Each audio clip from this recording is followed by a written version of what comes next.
香咩？ Okay. Hello, it's Paul.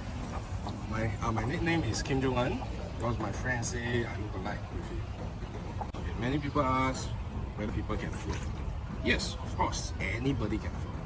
Okay, today I'm going to teach you all how to do front float. Okay, pointers to know. You have to hold your breath in and try to stay relaxed and open up your body. Okay, just like this.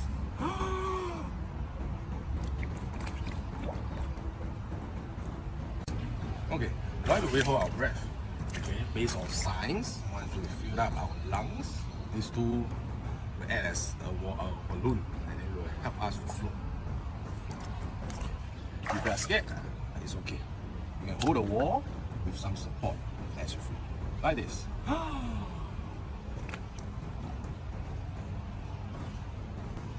Another option is holding on to the ladder.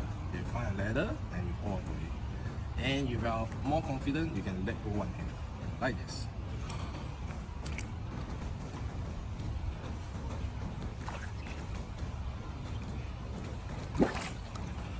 Okay, and that's all for today. Bye. See you all next time.